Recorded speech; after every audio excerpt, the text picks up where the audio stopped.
Hello, everyone, and welcome back to Talking Joy, our Operation Joy interview series with pediatric cancer survivors. We are so glad to have you back for today's episode, and I hope that you will love today's guest as much as I do. Her name is Lauren Barkman, and we go to college together. I think she's an incredible human, incredible artist, and generally just a great person and friend. So, welcome, Lauren. Hello, I'm Lauren Barkman. Can you tell us, just to start, a little bit about where you go to school, what you do, what you're up to?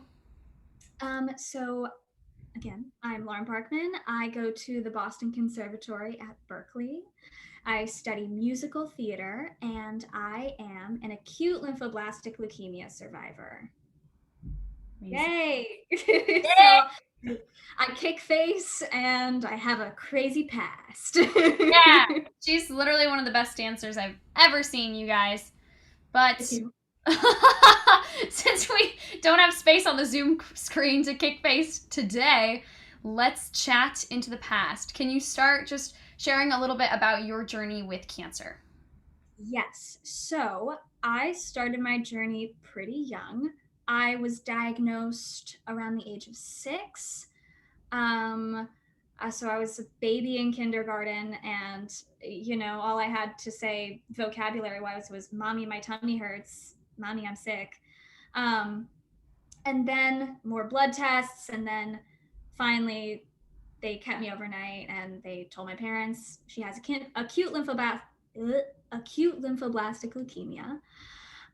So I started chemo right away. I did not have to do radiation, but I was round the clock medication.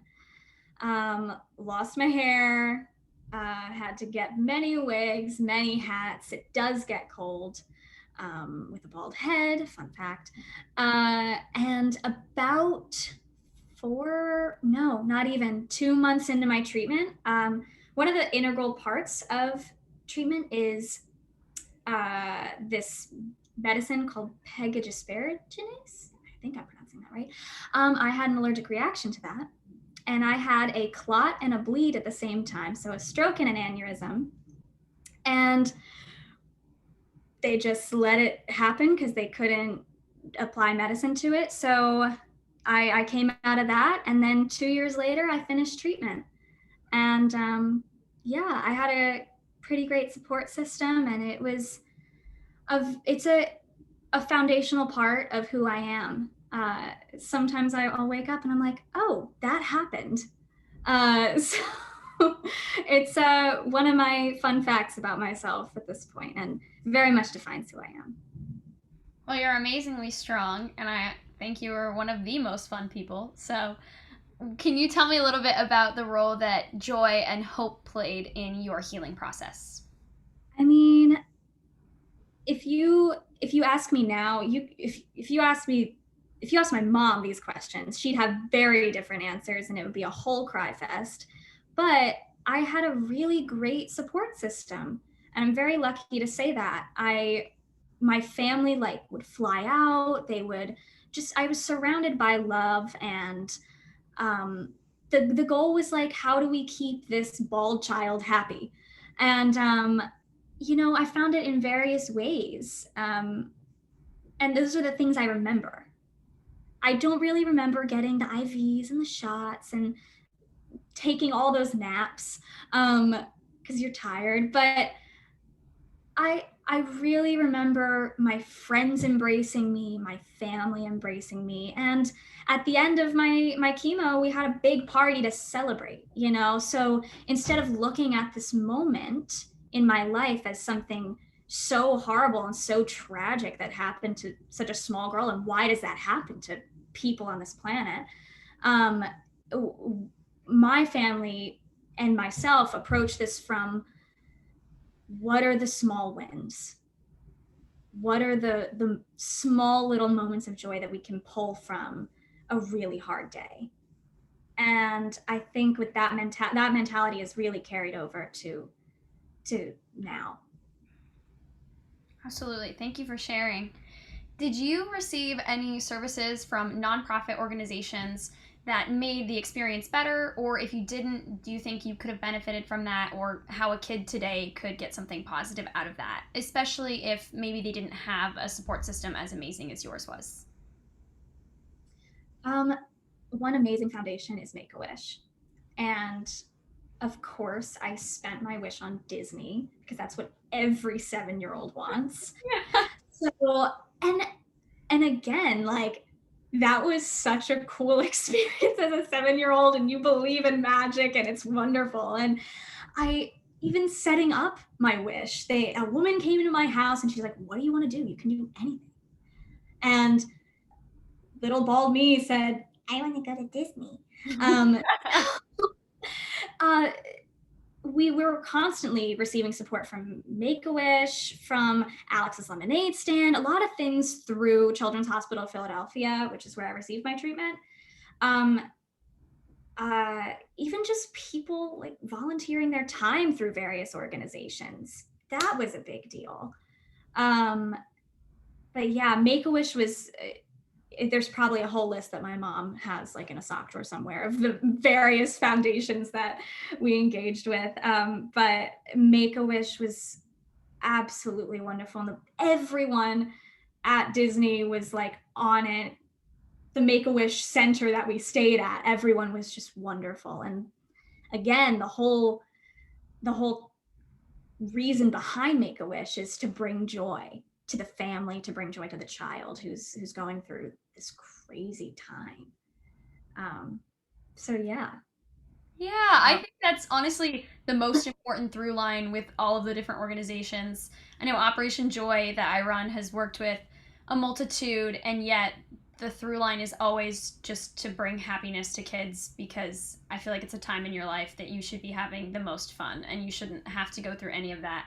And I remember distinctly that going away party for my cousin. He also chose Disney World as his Make a Wish trip, and it was such a fun event. I was so jealous. I was like, "What? Why does he get to go to Disneyland in a limo?" And now I'm an adult, so I understand everything, but truly just so magical. Such a great organization. So, if you were to tell somebody who wasn't familiar with these organizations or was trying to decide where to donate their money for something, why would you tell them to donate to an organization like Make a Wish, like St. Jude's, or I work with Children's Cancer Association? There's a million, but why these foundations? I think children's cancer in children is a really interesting niche in science. And a lot of the time they don't know why children get cancer in the womb when their mother's healthy. They don't understand why a 6-year-old gets cancer. They don't understand why a 16-year-old who goes through high school, everything's fine, and all of a sudden she has like this rare bone cancer that isn't even genetically related to her. Um, and these types of cancers just come up out of nowhere. And they also, as an adult, you're fully developed. So when you recover from cancer, you're kind of just back to normal. You might have oddball things that you have to take care of, but when you're 6 years old and or going through puberty and you're receiving chemo, that that's a toll on your body in a whole different way, a toll on your brain. And I think that by donating to these organizations that are trying to fund research, first of all, um, helps not only figure out why it happens, but how you can help um, survivors navigate all the plethora of new diagnoses that they have to deal with after the fact.